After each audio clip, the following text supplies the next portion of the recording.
안녕하십니까 수험생 여러분 반갑습니다. 대산전기학원의 전력공학 강사 김민혁입니다. 지금부터 2023년 제1회 CBT 산업기사 기출문제 풀어보도록 할게요. 과목은 전력공학입니다. 1번부터 풀어보도록 할게요. 공칭 단면적 200 그리고 전선의 무게가 1.838 전선의 자중을 얘기하는 거고요. 그 다음에 외경 18.5 그리고 경간이 200m래요. 그럼 S가 200m.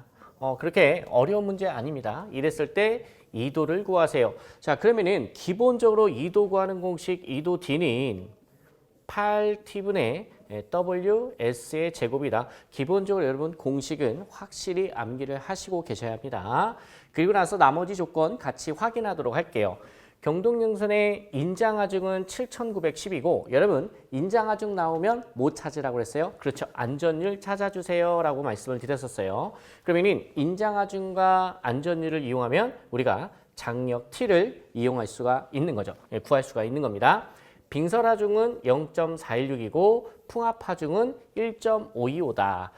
그러면은 지금 이 식에서 요 W가 전선의 합성하중이죠. 일반적으로 전선의 하중을 풍합하중은 무시한다, 기타 하중은 무시한다 라고 하면서 전선의 자중만 주는데 이 문제 같은 경우에는 전선의 자중 줬고 빙설하중 줬고 풍합하중 줬어요. 그러면은 합성하중 계산해야겠죠. 간단하게 한번 풀어볼게요. 지금 이렇게 전선이 있어요. 전선이 있는데 이 전선 자체의 무게 때문에 밑으로 수직으로 힘을 받겠죠. 그게 얼마라는 거예요? 1.838만큼 힘이 받는다. 근데 빙설의 무게까지 여기다가 이제 플러스가 되는 거죠. 빙설의 무게가 얼마예요? 0.416. 그러면은 0.416만큼 수직으로 또 힘을 받아요. 그 다음에 풍합하중까지 줬어요. 그래서 풍합하중, 수평하중이죠. 얼마 줬나 보니까 1.525, 1.525 이렇게 내요. 자, 그러면은 여러분 합성하중은 어떻게 계산합니까? 얘하고 벡터의 합이죠. 여기 이제 합성하중 이제 W 뭐 제로라고 하면은 루트에 가로 열고 자, 얘하고 얘 더하면 되겠죠? 1.838 더하기 0.416 한 다음에 제곱 그리고 플러스 자, 여기 1.525, 1.525의 제곱. 요거 계산하면 뭐 썸띵 얼마 나온다고 그냥 가정하겠습니다. 여기까지 계산을 하셨으면 이 별표 값을 여기에다가 대입하시면 되겠죠. 그 다음에 여기 장력 T는 어떻게 구해요? 인장하중 얼마? 7,910을 뭘로 나눈다? 안전율 2로 나누면 텐션 T값 쉽게 구할 수가 있고 여기 S는 경간 얼마 줬어요? 200 줬어요. 그래서 여러분 숫자들 대입해서 계산기 입력하시면 3.44 정도 나온다고 합니다. 실제 이렇게 나오는지 확인하시고 여러분 시험에서는 이렇게 물어봤지만 여러분 간단하게 장력을 물어볼 수도 있고요. 여러 가지 계산 문제로 변형할 수가 있습니다. 어떤 문제가 됐던 간에 기본적인 공식 한 가지만 제대로 암기를 하시면 어떻게 나오더라도 다 맞추실 수 있을 거예요. 다음 문제 또 풀어보도록 하겠습니다. 2번 문제 살펴볼게요. 2번 문제 아주 썰렁한 문제인데 먼저 몇 쌍인가 꼭 확인해 주세요. 자, 몇 쌍이라고 됐어요? 3쌍이에요. 3쌍에서의 작용정전 용량을 구하세요 라고 하는데 주어진 조건을 보면은 대지정전 용량은 CS라고 하고요. 성간정전 용량은 CM이라고 합니다. 자, 그러면 작용정전 용량 3쌍에서 CN은 대지정전 용량 더하기 3 곱하기 선간 정전 용량이다라고 우리가 공부를 했었죠. 근데 지금 이 문제에서는 지금 3쌍이에요. 단상이 아니라 몇 쌍? 3쌍일 경우입니다. 대지 정전 용량을 약호로 뭐라고 했냐? CS라고 했고요. 선간 정전 용량을 약호로 뭐라고 줬냐? CM이라고 줬어요. 얘가 CM이에요. 그럼 그대로 여러분 식을 써보면은 이렇게 되겠죠. CN은 CS 플러스 3CM이다. 그래서 이 문제 같은 경우에는 정답이 3번 하고 아주 쉽게 찾을 수가 있습니다. 자, 근데 아니 선생님 이렇게 간단한 걸 뭘 그렇게 길게 이야기하십니까? 라고 하실 수도 있어요. 근데 조심하셔야 돼. 뭐 때문에 그러냐면 자, 여기 다시 한번 시험에서는요. 시험 문제 유형이 상당히 여러 가지예요. 예를 들어서 여러분 대지정전 용량을 C2라고 할게요. 성간정전 용량을 C1이라고 할게요. 이렇게 약호를 또는 이니셜을요. 자기네들 마음대로 즉 출제자가 이걸 바꿔요. 그렇기 때문에 여러분 한글로 먼저 외워두신 다음에 약호로 바꾸시는 연습을 하셔야 시험장 가서 실수를 안 하십니다. 그럼 예를 들어서 요걸로 한번 써볼게요. 그러면은 대지 정종 용량을 C2라고 하고 성간 정종 용량을 C1이라고 했을 때 식이 어떻게 되냐? C2 플러스 3 곱하기 C1이 정답이 되는 거죠. 시험장 가서요. 이렇게 여러분 체크하시고 오면 안 돼요. C1 플러스 3 곱하기 C2. 왠지 얘가 정답이 될 수 있을 것 같죠? 근데 땡이야. 왜? 문제에서 조건을 C2를 대지로 줬고 C1을 성간으로 줬기 때문에 이렇게 여러분께서 정답을 체크를 하셔야 되는 거죠. 이해되셨죠? 그래서 삼상일 때 그러면은 단상일 때는 어떻게 해요? 자, C에는 자, 대지 정종 용량 더하기 2 곱하기 선간 정전 용량이다. 이런 식으로 여러분들께서 공식을 잘 알고 계셔야 되고 여기서 이제 작용 정종 용량 CN을 구했어. 구한 다음에 여러분 얘를 가지고 응용 버전을 구한 다음에는 못 가지고 할 수 있어요. 충전 전류 IC는 오메가 C2죠. 이렇게 해서 우리가 충전 전류를 구할 수가 있는데 바로 이때 요 C가 작용 정전 용량이다. 구한 것을 C에다 대입하면은 무엇까지? 충전 전류를 구할 수가 있다더라. 옛날 아주 먼 옛날에 정전 용량을 왜 구합니까? 이게 시험 문제였어요. 그러면은 선로의 충전 전류를 계산하기 위함이다. 이게 정답이었던 문제도 있습니다. 그래서 한 문제를 풀면서도 여러 가지 우리가 복습을 할 수가 있겠죠. 다음 문제 살펴보도록 할게요. 3번 문제 가겠습니다. 여러분 얘는요 제가 별표를 칠게요. 별표를 치는 건데 여러분 유형이 있어요. 유형이 두 문제가 있어요. 여러분들 먼저 읽기 전에 아예 제가 유형을 말씀을 드릴게요. 전압가라는 것은 송전단전압과 수전단전압의 차를 얘기하는 거죠. 그럼 전압가가 2는 우리가 전압가가 근사식이 있었어요. V분의 P에 가로 열고 R 플러스 X의 탄젠트 세타다. 요거는 너무너무 기본적인 공식이라서 여러분께서 잘 알고 계실 텐데 그럼 뭐가 유형이냐? 바로 얘예요. 얘를 여러분 집중적으로 좀 봐주세요. 요 V. 얘가 제가 별표를 치도록 하겠습니다. 이 별표 여기 보이면 V는 여러분하고 저하고 일반적으로 수업 시간에 공부를 할 때 V를 뭐라고 했냐? 선간전압이다 라고 이야기를 했어요. 무슨 전압? 그렇지.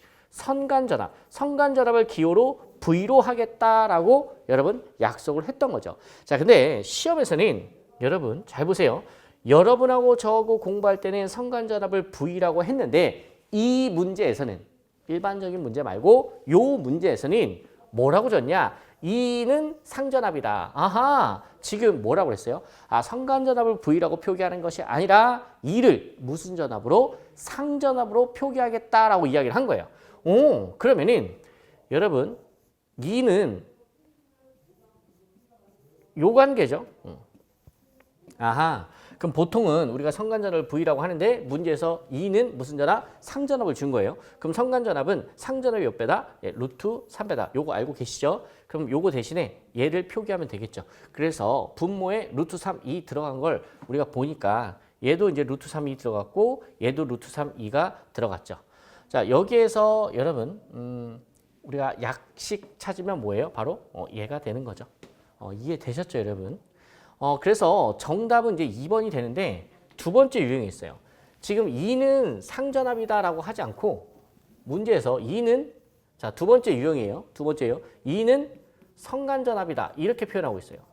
그럼 만약에 시험에서 이렇게 나왔어. 2는 선간전압이다라고 할 때는 정답이 어떻게 되냐? 전압가 근사식 2는 대문자 2분의 P에 가로 열고 R 플러스 X의 탄젠트 세타다라는 거죠. 그래서 요럴 때는 요 2분의 P가 정답이다라는 거죠. 그래서 기출문제가 두 가지가 있는데 만약에 2가 선간전압이다라고 되어 있으면 정답은 3번이 돼요. 근데 지금 여기서 2는 무슨 전압이라고 했어요? 이 문제에서는 상전압이라고 이야기를 했죠. 그래서 루트 3, 2로 선간전압을 표현한 것을 찾으시면 정답이 된다. 그래서 정답은 2번이 되는 거죠. 여러분 이해되셨나요? 자, 그래서 좀 조심해 주셨으면 합니다. 이런 부분들을. 자, 그러면 다음 문제 또 살펴보도록 할게요. 자, 4번 문제. 안정도 증진과 관계가 없는 것을 골라라. 맨 위에 하나, 둘, 세 개는 뭐 좋은 얘기만 잔뜩 쓰여 있어요. 정답은 4번이네요. 4번 보시면 차폐선의 채우기다. 여러분, 기본적으로 여러분 차폐선은 어디에서 나오는 얘기예요? 그렇죠? 유도장애. 유도장애를 우리가 저감시킬 수 있는 유도장애를 저감시킬 수 있는 역할을 하는 게 여러분 차폐선이죠. 차폐선을 설치하게 되면 유도장애가 몇 프로에서 30에서 50% 정도가 저감이 된다더라. 요것도 기출문제죠. 이랬든 저랬든 이 차폐선인 유도장애와 관련된 거지 안정도 증진과는 여러분 아주 밀접한 관계가 있는 거는 아닙니다. 왜 그러냐? 여러분들 우리가 여기에서 안정도의 정의에 대해서 잠깐 우리가 생각을 좀 해보도록 할게요. 안정도의 정의는 주어진 운전 조건 하에서 우리가 전력을 얼마만큼 스테이블하게 안정적으로 전력을 공급할 수 있는가 그 능력을 안정도라고 이야기를 합니다. 하온이 이 유도장애 안정도에 속하는 범주가 아니에요. 왜냐하면 여러분 지금 여기가 철탑이라고 할게요. 철탑이 있고 철탑이 있다는 것은 여기가 이제 송전솔로다 이거지. 송전. 그리고 저 멀리 한 뭐 1km 떨어진 곳에 1km 떨어진 곳에 여기 통신선이 있다고 할게요. 통신선이 있다고 할게요. 그럼 이 통신선에서 여러분 뜨는 게 뭐예요? 바로 유도장애죠. 그러면은 여러분 보세요. 안정도라는 개념은 우리 철탑, 송전 여기에서 다루는 거예요. 여러분 유도장애는 어디에서 다루는 거예요? 통신선 측에서 발생하는 문제점을 우리가 유도장애다라고 이야기를 하는 거죠. 그러니까 카테고리 자체가 여러분 멀리 떨어져 있습니다. 그래서 정답은 4번이다. 이렇게 기억하셔도 좋은 학습 방법일 것 같아요. 자, 다음 문제 또 살펴보도록 할게요. 5번 문제 아주 쉬웠던 문제인데 문제에서 뭘 물어봐요? 특성 임피던스에 관련된 공식을 여러분 찾아주세요. 어드미턴스에 대한 임피던스의 비죠. 그래서 Y분의 Z다. 근데 이렇게 끝내면 재미가 없으니까 여러분 요거 한 가지 더 추가를 했으면 좋겠습니다. 이 특성 임피던스 또는 우리가 파동 임피던스라고도 합니다. 특성 임피던스, 파동 임피던스 같은 이야기고요. 이것은 선로의 길이와 관계 있다 없다? 그죠? 관계 없다. 그러니 이 선로 1km다. 요것은 여러분 있으나 마나한 조건이 됩니다. 자, 선로의 길이에 관계 없다라는 거 기억해 주시고 특성 임피던스와 관련된 공식 한번 써볼까요? 특성 임피던스를 뭐 Z0라고 할까요? 그럼 루트 어드민턴스에 대한 임피던스의 B다. 자, 요식 다시 한번 써볼게요. 요식 다시 쓰면은 자, R 플러스 J의 오메가 L이고 G 플러스 J의 오메가 C다. 자, 요식 이렇게 쓸 수도 있죠. 루트 C분의 L이다. 그리고 마지막 이것을 여러분 넣고 대입해서 돌리다 보면 얼마 나와요? 38광땡 나오죠? 138 로그의 10의 R분의 D다. 자, 얘가 특성 임피던스와 관련된 공식이었다. 여러분 얘를 물어볼 수도 있고 얘를 물어볼 수도 있고 얘를 물어볼 수도 있고 또 얘를 이용한 계산 문제를 낼 수도 있겠죠. 아주 다양하게 출제가 되기 때문에 기본적으로 이 정도 공식은 이렇게 해서 숙지하시고 계셔야 합니다. 다음 문제 또 살펴보도록 할게요. 6번 문제, 6번 문제 아주 썰렁한 문제인데 소원리에 따른 차단기의 종류. 오호, 여러분 우리 고압용 차단기 5개, 저압용 차단기 3개가 있었죠. 자, 그 중에서 차단기의 종류를 나누려고 하는데 지금 키워드에다만 밑줄 그어드릴게요. 무슨 가스? 네, 절연유의 분해가스를 이용하겠대. 그러면은 키워드는 절연유야. 그러면은 무슨 차단기? 예, 유입 차단기. 이렇게 쉽게 이렇게 해서 답을 체크하시면 되고요. 갑자기 어떤 단어가 나왔어? 마음에 안 드는 흡부력이라는 말이 나왔어요. 근데 지금 우리 필기 준비하면서 여러분 흡부력에 대해서 굳이 자세하게 알 필요는 없어요. 나중에 여러분 실기 수업 때 제가 자세히 설명을 드릴게요. 흡부력에 대해서. 그래서 여기서는 이렇게 정답만 간단하게 확인하고 또 넘어가도록 할게요. 다음 문제 살펴보도록 하겠습니다. 차단기의 전격 차단 시간이란 이것도 좀 뻔한 문제가 나왔네요. 트리코일이 여자되는 순간부터 아크가 소후되는 데까지 걸리는 시간을 우리가 뭐라고 한다? 차단기의 전격 차단 시간이라 한다. 그래서 정답은 4번이 되겠네요. 그러면은 이렇게 끝내지 마시고 차단기의 전격 차단 시간이라는 것은 얼마? 3에서 8Hz 정도가 된다. 예. 그래서 우리가 보통 3, 5, 8Hz가 있고요. 여러분 765 같은 경우에는 뭐 2Hz짜리도 있습니다. 근데 765 빼고는 대부분이 어디에서 3에서 8 정도가 된다더라. 제가 굳이 왜 이렇게 38광땡을 또 말씀을 드리냐면 이렇게 시험에 나온 적도 있어요. 다음 중 보기에서 차단기의 전격 차단 시간이 아닌 하나를 고르시오. 이것도 시험에 나온 적이 있어요. 그래서 보기가 1번 3, 2번 5, 3번 8, 4번 10. 그래서 정답은 뭐예요? 10. 이런 것은 우리가 존재하지 않는다. 차단기 전격 차단 시간에는 10자리는 없어요. 3에서 8자리가 있는 거죠.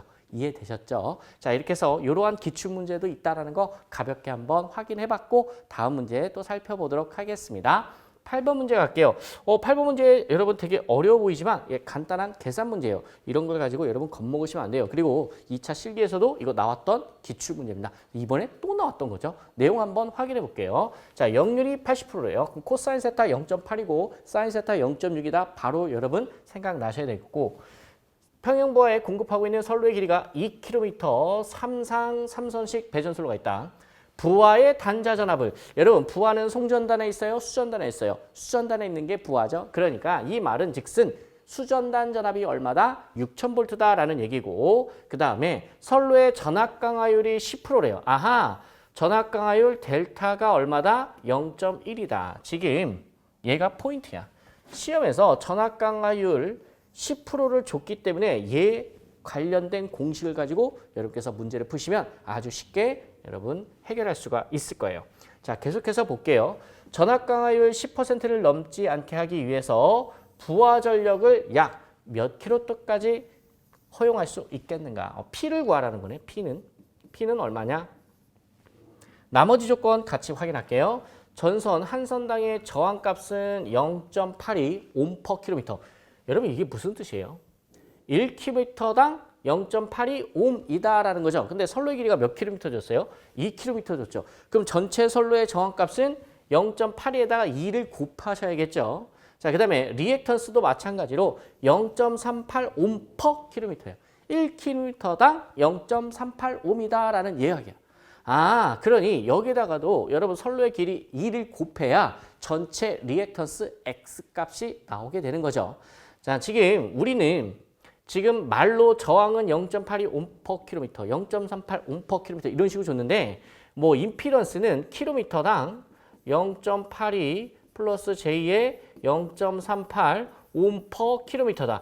이렇게 여러분 수식 같은 이런 표현으로 시험 문제에서 조건을 줄 수도 있습니다. 그래서 이렇게 주는 거나 이렇게 말로 풀어서 주는 거나 여러분 전혀 상관이 없겠죠. 자, 그러면은 문제 한번 같이 해결해 보자고요. 일단 제가 이 문제 풀 때 여러분께 뭐라고 말씀을 드렸냐면 전압 강화율 얘가 힌트다라고 했었죠. 그럼 전압 강화율에 관한 공식을 머릿속에서 한번 띄워 보자고요. 그럼 전압 강화율 델타는 바로 얘가 나오겠죠. V의 제곱분의 P의 가로 열고 R 플러스의 X의 탄젠트 세타다. 이 식을 써두고 지금 여기서 우리가 뭘 구하라는 거예요? P값 구하라는 거죠. 여기 P 있죠. 그럼 P만 냅두고 싹 다 뒤집어 넘기면 돼요. 그럼 P는 어떻게 되냐? 전압 강화율 델타 곱하기 V의 제곱에 R 플러스의 X의 탄젠트 세타다. 요 식으로 이렇게 해서 푸시면 되고요. 자, 지금부터 한번 대입해 볼게요. 좀 재미없겠지만 천천히 한번 넣어보도록 할게요. 델타 값이 얼마 줬어요? 자, 10%니까 단위법으로 쓰면 0.1이죠. 0.1 곱하기. 자, V가 뭐예요? 예, 수전단 전압이죠. 수전단 전압 6000V 줬어요. 그럼 6000의 제곱이 되겠네요. 그 다음에 R, 저항값인데 여러분 보세요. 2km를 곱하라고 그랬었죠. 그러면은 0.82 곱하기 2를 하셔야 돼. 요게 이제 전체 저항값이 된다라는 거고. 자, 리액턴스 값 플러스, 자, 리액턴스도 마찬가지예요. 0.38 옴/km라고 했으니까 선로의 길이 2km 곱하셔야 돼요. 곱하기 2, 그 다음에 곱하기 탄젠트 세타는 코사인 세타분의 사인 세타죠. 그럼 코사인 세타 얼마 줬어요? 0.8. 그럼 사인 세타 얼마? 0.6이야. 이렇게 식을 쓰시고 여기서 끝내는 게 아니라 여러분 마지막에 곱하기 지금 문제에서 단위를 뭘 줬어요? 킬로와트를 줬거든요. 그러니까 얘는 다 기본 단위야. 그럼 킬로와트로 곱하기 10에 마이너스 3승을 해주면 킬로와트로 단위가 쫙 바뀌겠죠. 자, 여기까지 해서 여러분께서 좀 연습을 하시면서 다양하게 문제를 푸셨으면 좋겠어요. 만약에, 자, 요거 시험 문제 유형인데 만약에 전압 강화를 줬다면 E는 V분의 P의 가로 열고 R 플러스 X의 탄젠트 세타. 만약에 시험에서 기지값을 전압 강화율이 아니라 전압 강을 줬다면 이 식을 가지고 P값을 구하시면 돼요. 시험의 유형이 두 가지예요. 이 부하 전력 P를 구하는 데 있어서 전압 강화율을 기지값으로 줘서 문제를 푸는 경우가 있고 전압 강하를 여러분 줘서 문제를 푸는 경우가 있는데 이 문제는 전압 강하율을 줘서 푸는 문제고 일반적으로 얘가 시험 문제 더 많이 나와요. 얘가. 무슨 말씀인지 아시겠죠? 전압 강하를 주고 P를 구하는 문제가 더 시험에 많이 나옵니다. 산업기사 시험에서는. 자, 요 정도로 하고 여러분 또 다음 문제 살펴보도록 할게요. 자, 9번 문제. 부하전력 및 역률이 같을 때 전압을 n배 승합하면 전압 강하율과 전력 손실은 어떻게 되겠는가? 시험에서 상당히 자주 나오는 문제죠. 전압을 n배 승합한대. 자, 전압을 만약에 2배 승합했어. 2배. 자, 이거 시험에 잘 나오죠. 전압을 2배 승합했을 때 한번 예를 들어보자. 그럼 첫 번째 시험에 잘 나오는 거 뭐 있어요? 공급 능력. 공급 능력, 즉 공급 전력을 얘기하는 거죠. 그러면은 전력 손실률이 동일한 경우에 공급 능력 P는 전압의 제곱에 비례합니다. 그러면은 지금 만약에 2배를 증가시켰을 때는 2의 제곱이 되니까 얼마야? 4배가 되는 거고요. 4배. 이거 조심하세요. 이것도 시험에 잘 나와요. 전압을 2배 증가시켰을 때 공급 능력은 몇 배가 된다? 최종적으로 4배가 된다. 그 다음에 두 번째, 예를 들어서 전력 손실이나 전력 손실, 그 다음에 전압 강하율, 전압 강하율 이런 친구들은 여러분 어떤 관계에 있어요? 전압의 제곱에 반비례하는 관계가 있죠. 그렇기 때문에 몇 배가 돼요? 2의 제곱분의 1이니까 4분의 1배가 돼요. 자, 마지막으로 하나만 더. 자, 세 번째, 전압 강하는 여러분 전압을 2배 증가시켰을 때 전압 강하는 전압의 반비례거든. 제곱의 반비례가 아니라 그냥 반비례예요. 그러니까 2분의 1배가 되는 거죠. 이해되셨죠? 저는 지금 직접적으로 숫자를 대입해서 한번 문제를 풀어드렸어요. 시험에서 직접적인 숫자를 대입해서 문제를 푸는 경우도 있고 이 문제처럼 그냥 말로 물어보는 거죠. 전압 강하율은 뭐예요?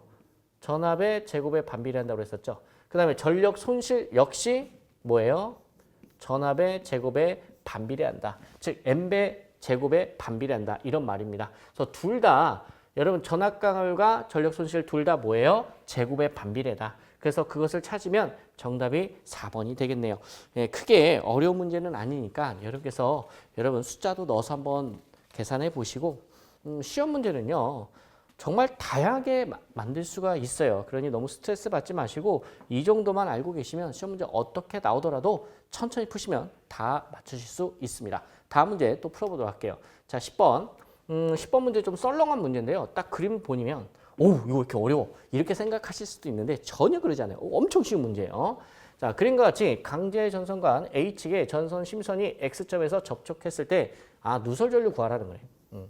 누설 전류는 몇 암페어인가? 그리고 전압은 100V이며 접지 저항의 다른 저항은 고려하지 않는다. 여러분 누설 전류 구할 때 이렇게 계산하는 문제가 있고 아니면 그냥 공식 자체를 물어보는 문제가 있어요. 지금 이 문제 같은 경우에는 그냥 계산하라고 하는데 공식을 물어보는 거나 계산하는 거나 둘 다 아주 심플합니다. 어렵지 않아요.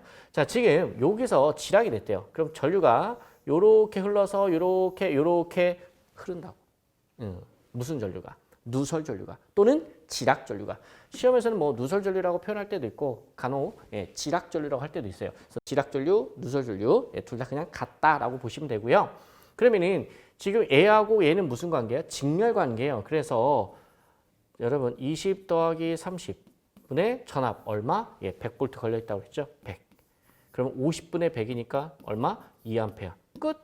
얼마나 간단합니까? 얘하고 직렬인 것만 여러분께서 알고 계산하시면은 여러분 그냥 아주 간단하게 끝나는 거죠. 만약에 얘가요, 여러분 공식으로 물어보는 거다. 식을 고르세요. 이렇게 나올 때가 있어요. 그러면은 이렇게 나와요. 시험에서 자 이렇게 한번 지워볼까요? 얘를 이렇게 숫자로 안 주고 얘를 여기에 이제 저항값이 이렇게 있다고 R2 옴 이렇게 주고 얘를 해서 여기 이제 저항이 있다 이렇게 얘기를 해줘요. 그리고 R3 옴 이렇게 해놓고 100V 이렇게 주는 게 아니라 여기 걸리는 전압은 V다 이렇게 준다고요. 그리고 나서 지락 전류 또는 누설 전류 구하세요라고 하면은 자 얘하고 직렬이라고 했어요. 이렇게 타고 들어갑니다. 그럼 R2하고 R3 직렬이니까 자 누설 전류 또는 지락 전류 I는 R2 플러스 R3분의 전압 얼마? V. 네, 요거 찾으면 정답이에요. 그래서 이렇게 공식을 물어볼 때가 있고 아니면 지금처럼 이렇게 숫자를 줘서 간단하게 이거 암산도 가능하죠. 암산해서 문제 푸는 문제가 있다더라. 그래서 유형은 두 가지다.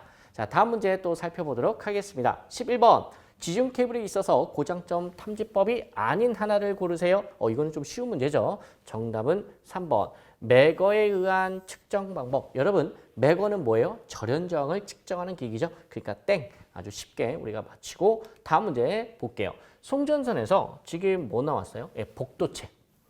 복도체 또는 다도체를 사용할 경우 같은 단면적의 단도체를 사용했을 경우와 비교했을 때 적합하지 않은 것을 골라라. 자, 천천히 한번 보도록 할게요. 전선의 인덕턴스는 감소하죠. 그렇죠? 얘는 감소하고 정전 용량은 뭐한다? 증가한다. 이것도 여러분 단독으로 시험에서 아주 잘 내요. 그래서 아주 중요한 문장입니다. 너무 중요한 특성이죠. 인덕턴스는 작고 정전 용량은 크다. 얘 누구하고 똑같아요? 그렇죠? 지중전솔로. 가공과 지중전솔로를 비교했을 때와의 특징도 똑같죠. 지중전솔로는 가공했을 때보다 인덕턴스가 감소하고 정전 용량은 증대된다.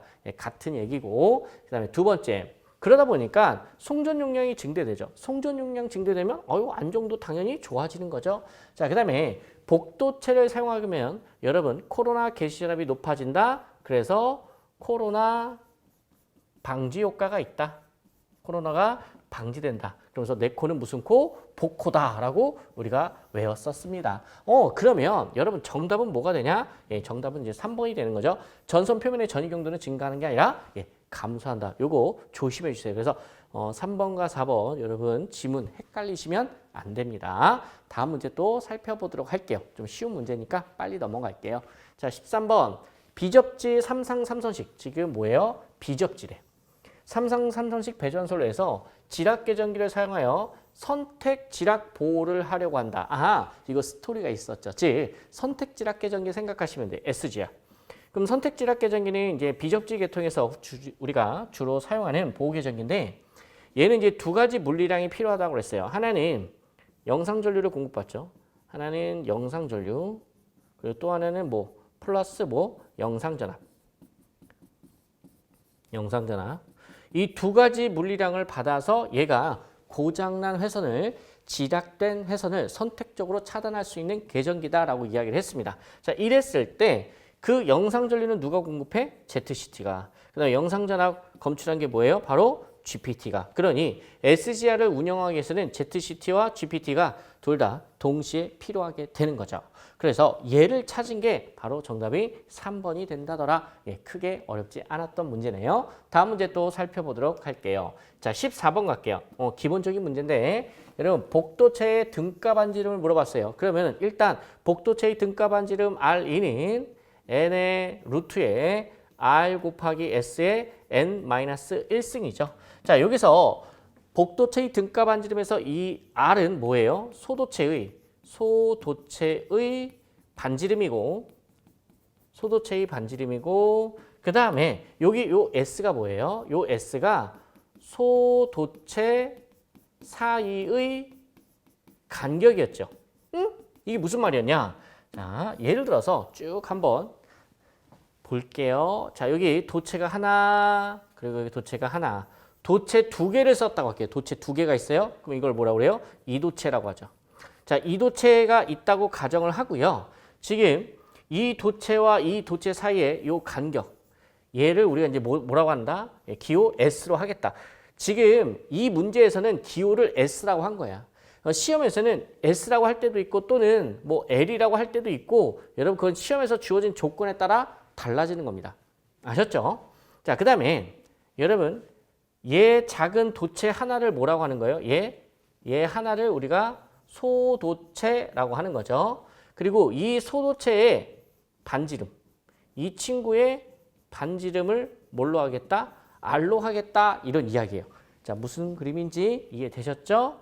자, 그랬을 때 문제 한번 확인해 보도록 할게요. 이때 두 개의 소도체를 이용했대.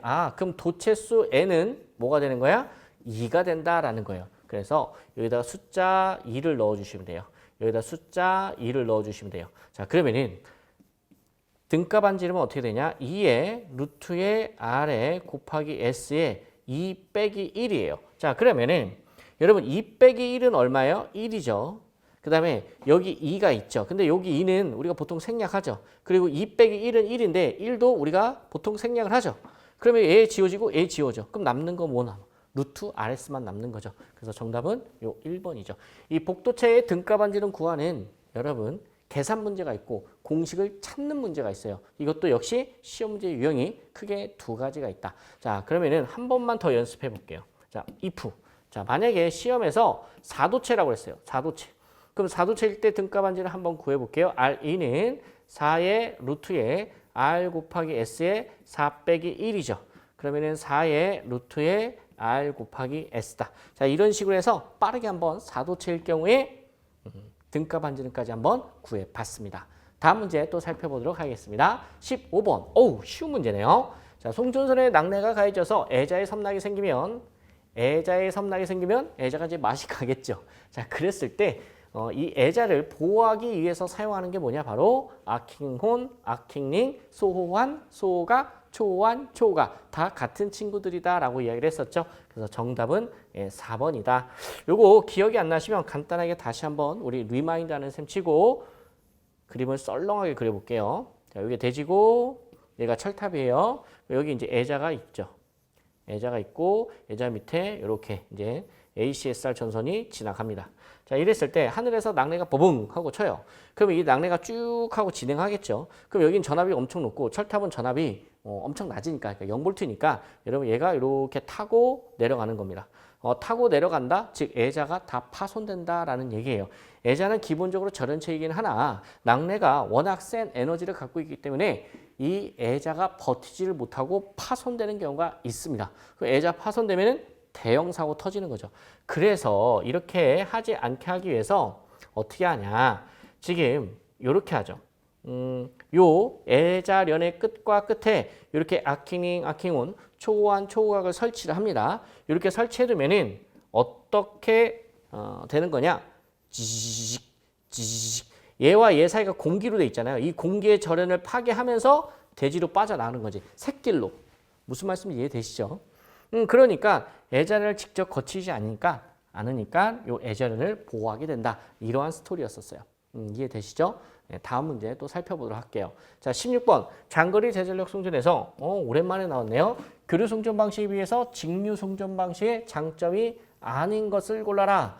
아, 그러면은 직류 송전 방식과 교류 송전 방식을 우리가 공부할 때 포인트를 어떻게 잡았었죠? 직류는 F가 0이야. 즉 주파수가 있다 없다? 없어요. 주파수가 없기 때문에 얘 때문에 장점이 나오는 거고 얘 때문에 단점이 나오는 거다. 이런 얘기죠. 자, 그러면 자, 주파수가 없다라는 게 여러분 직류 송전 방식 특징인데 먼저 송전 효율이 높대요. 왜 송전 효율이 높을 수밖에 없냐? 여러분 잘 보세요. 유도성 리액턴스 XL은 오메가 L이죠. 오메가는 2파이 F고 여기다 L을 곱해요. 근데 직류잖아요. 그럼 주파수가 0이니까 전체 값이 얼마야? 0이야. 즉 무효 성분이 있다 없다? 없다더라. 그러니 좋을 수밖에 없죠. 송전 효율이 좋은데 안정도가 문제가 있겠습니까? 안정도도 문제가 없다더라. 자, 그 다음에 선로의 절연이 더 수월해진다. 이게 도대체 무슨 말이냐? 아하, 요거 잠깐 설명을 드릴게요. 우리가 교류라고 할게요. 교류. AC라고 잠깐 생각해 볼게요. AC는 자, 예를 들어서 여기가 이제 시간 T라고 하고 여기 전압 V라고 하겠습니다. 그러면은 교류 154를 한번 154 킬로볼트를 한번 그려보면 이런 식으로 그려지죠. 이런 식으로. 그러면은 우리가 보통 154다라고 얘기하는 것은 뭡니까? 이거 시루치예요. 시루치. 그럼 154 파형의 시루치는 여기가 요 지점이 RMS 시루치 값이죠. 근데 교류는 우리가 사용하는 건 시루치지만 존재하는 건 뭐까지 존재해요? 맥스가 존재하죠. 즉 이마만큼 맥스까지 절연을 더 해줘야 돼. 이마만큼. 이해되시죠? 근데 DC, 반면에 DC는 모두 다 시루치죠. 그러니까 최대치가 없기 때문에 같은 전압이라고 한다면은 뭐예요? 절연이 더 수월해지는 거죠. 왜? 이만큼이 필요가 없으니까 DC 같은 경우에는. 그래서 선로의 절연이 더 수월하다 또는 절연 계급이 더 낮다 또는 절연 비용이 더 적게 들어간다. 예, 모두 다 정답인 문구가 되는 겁니다. 자, 그러면은 정답을 찾아보면은 4번이 되겠네요. 변압이 쉬워 고압 송전에 유리하다 땡 쉽다 땡. 여러분 변압이 되려면 기본적으로 뭐 해야 돼요? 주파수가 있어야 되겠죠. 여러분 우리 전기 기기 시간에 유기질력 2는 4.44 F에 어쩌고저쩌고 이렇게 나가지 않습니까? 그럼 여기서 F가 뭐예요? 주파수란 말이에요. 주파수 없으면 얘가 0이면 기전력도 다 전부가 0이 되는 거죠. 그러니 사실 직류에서는 여러분 변압 자체가 불가능하다라고 보셔도 뭐 크게 나쁘진 않습니다. 변압이 안 된다. 교류일 경우에 변압이 쉬워져서 고압성전에 유리하는 거다. 직류에서는 아니다라는 이야기죠. 자, 그 다음에 여러분 요 단점을 또 한번 보면은 이런 얘기가 나와죠. 어떤 얘기가 나오냐? 단점 중에 하나가 직류송전 방식의 단점이 전류를 차단하기 어렵다. 또는 이런 문구도 맞고 전류를 차단하기 어렵다. 또는 차단기를 만들기 어렵다. 이런 문구도 나와요. 둘 다 맞는 말이죠. 왜 그래요? 이 이야기는 요걸 생각해 봐야죠. 자, 예를 들어서 DC 100kV라고 할게요. DC 100kV. 자, 이렇게 시퍼렇게 살아있죠. 지금 딱 봐도 얘가 DC라는 것을 한눈에 알 수가 있습니다. 자, 전류 I라고 하고요. 그런데 DC 같은 경우에는 사고가 나더라도 시퍼렇게 살아있어요. 지금 계속해서 이만큼 전류가 됐던 전압이 살아있다라는 거야. 그래서 얘를 차단하게 되면 살아있는 걸 차단하게 될 때는 엄청난 서지가 튀게 됩니다. 반면에 교류는 여러분 교류라고 할게요. 교류는 파형이 이렇게 되죠. 이렇게 되는데 교류는 중간중간에 여기 전류 0점이 존재해요. 그럼 요때 차단하게 되면은 이렇게 시퍼렇게 살아있는 상태에서 차단하는 것보다 훨씬 더 안정적이겠죠. 그래서 교류 방식에서는 전류를 차단하기가 오히려 쉬워요. 근데 반면에 직류에서는 이렇게 시퍼렇게 살아있기 때문에 얘를 끊기가 어렵다. 그래서 전류를 차단하기 어렵다. 또는 차단기를 만들기 어렵다. 이렇게 말하면 또 정답이 되겠습니다. 우리 이 문제만 푸는 것이 아니라 이와 관련된 것을 정리를 하면서 최종적으로 파이널 정리한다 생각하시면 되실 것 같아요. 또 다음 문제 풀어보도록 할게요. 17번 페란티 현상. 오케이. 쉬운 문제 나왔네요. 페란티 현상이라는 것은 뭐예요? 일단 송전단 전압보다 무순단 전압, 수전단 전압이 오히려 커지는 거예요. 그럼 예를 들어서 얘가 154야. 154인데 154로 보냈어. 근데 받은 거는 161kV를 받았어. 더 전압이 올라간 거죠. 즉 이상적으로 전압이 올라가는 현상을 페란티 현상이라고 하죠. 즉 이런 것을 우리가 내부 이상 전압이라고 하죠. 내부 이상 전압. 이런 것이 일종의 내부 이상 전압이에요. 선생님 전압이 올라갔으면 좋은 거 아닙니까? 안 좋아요. 여러분 전압이라는 이 물리량은 우리 전기공학에서 전기 계통에서 또는 계통공학에서 일정한 게 가장 좋죠. 제가 매번 수업할 때마다 말씀드린 게 전압이 사람으로 치면 혈압과 똑같다라고 말씀을 드렸어요. 그래서 혈압은 일정한 게 여러분 좋지 않습니까? 그래서 전압은 일정한 게 좋은 거다. 이렇게 페란티 현상처럼 올라가는 것도 안 좋고 전압 강화처럼 떨어지는 것도 안 좋다. 둘 다 안 좋다라는 거예요. 뭐 이랬든 저랬든 이런 게 이제 페란티 현상인데 도대체 얘가 왜 발생하냐라는 거야. 이거 정말 쉬워요. 여러분 전압이 떨어지는 걸 우리가 뭐라고 하죠? 전압 강화라고 하죠. 전압 강화 왜 발생하죠? 그렇죠. XL 유도성 리액턴스와 저항 성분 R 때문에 전압 강화가 발생하는 거 아닙니까? 그럼 전압 상승은 얘가 아니라 XC 그렇죠. 정전 용량 때문에 발생한다라는 거예요. 이렇게 여러분 반대적인 관계가 있기 때문에 공부하는데 어렵지가 않습니다. 그래서 선로의 정전 용량이 클 때 C가 클 때 이제 자주 발생하는 게 페란티 현상인 거죠. 그러면은 정전 용량이 언제 커지는데? 이 정전 용량이 내가 예상했던 것보다 더 커지는 거야. 머리가 아파. 그게 언젠데? 경부하 또는 무부하시. 부하가 없을 때나 부하가 거의 걸려있지 않는 경우. 이럴 때 선로의 정전 용량 C가 커집니다. 그때 페란티 현상이 발생하게 된다. 이러한 스토리를 갖고 있는 거죠. 여러분 이거 수업 시간에 다 배웠던 거잖아요. 그럼 경부하나 무부하라는 얘기는 뭐예요?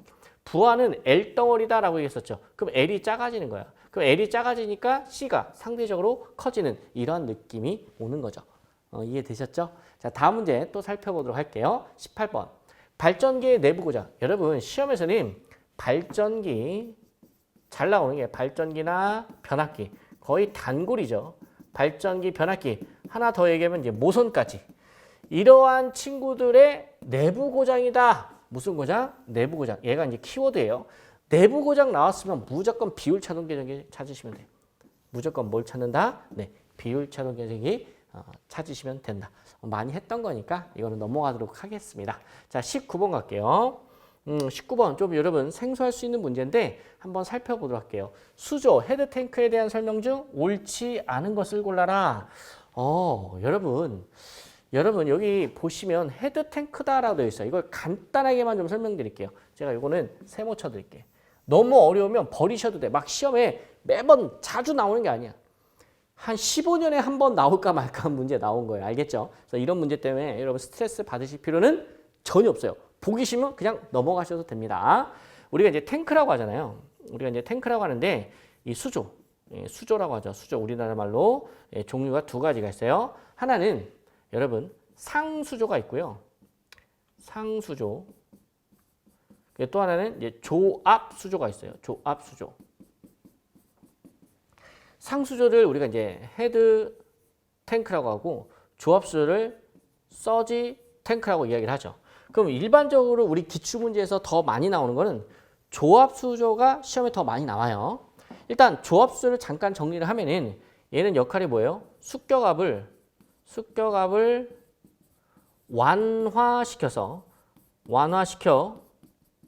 완화시켜 뭐를 보호해주는 설비야?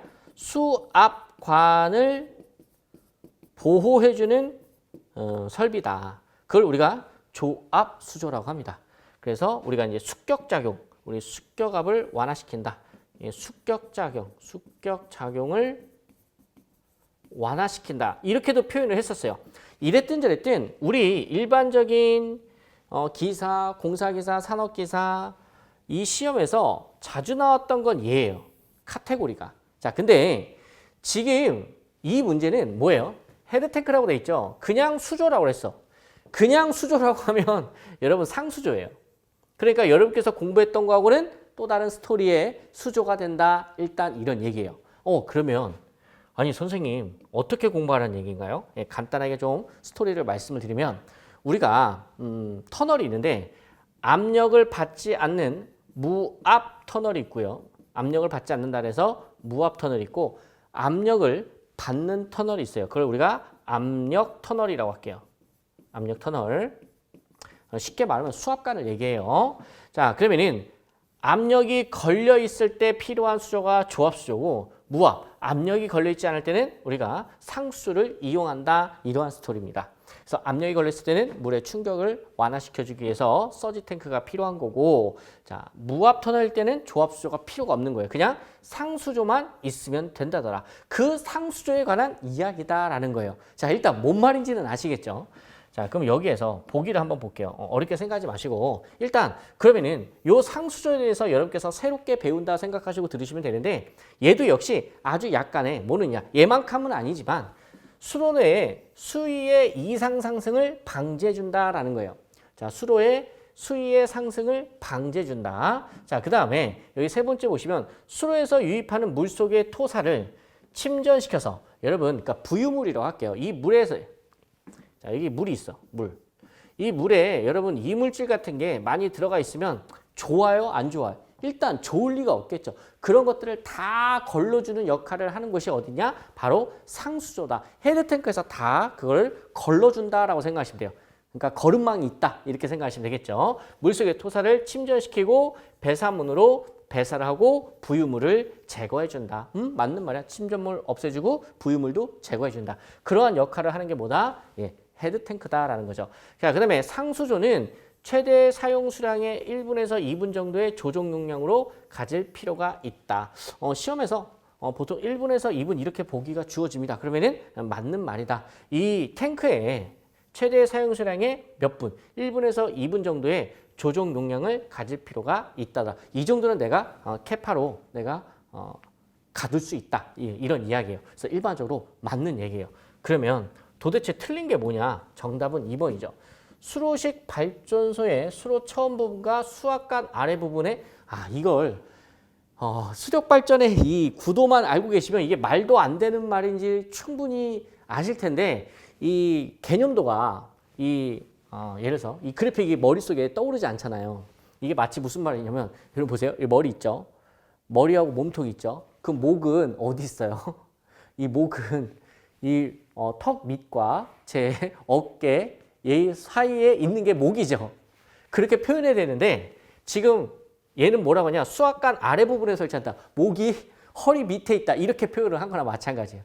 좀 황당하네요. 이렇게밖에 설명이 안 되네요. 제가 그림을 보여드릴 수가 없어서. 그래서 이 말 자체가 많이 틀린 거다. 그래서 정답은 2번이 된다. 이렇게 보시면 되고요. 이거 문제 안 바뀌어요. 그래서 정답만 확인하시고 시험장 가셔도 전혀 지장이 없습니다. 자, 다음 문제 풀어보도록 할게요. 마지막 문제네요. 전력률 퓨즈. 우리가 이제 파워 퓨즈라고 하죠. 파워 퓨즈. 파워 퓨즈는 주로 어떤 전류의 차단을 목적으로 하는가? 어떤 전류 차단? 여러분 바로 단락사굿의 단락 전류를 주로 차단하기 위해서 우리가 사용하죠. 이렇게 썰렁하게 나왔지만 여러분들께서는 항상 공부할 때 파워 퓨즈의 장점과 단점까지 함께 여러분들께서 복습하시면서 공부해 주시기를 바랍니다. 여러분 기타 궁금한 사항은 언제든지 학습 게시판을 통해 질문해 주시길 바랍니다. 여러분의 건승을 기원하면서 이것으로 마무리하도록 하겠습니다. 수고 많으셨습니다. 수험생 여러분 고생 많으셨습니다.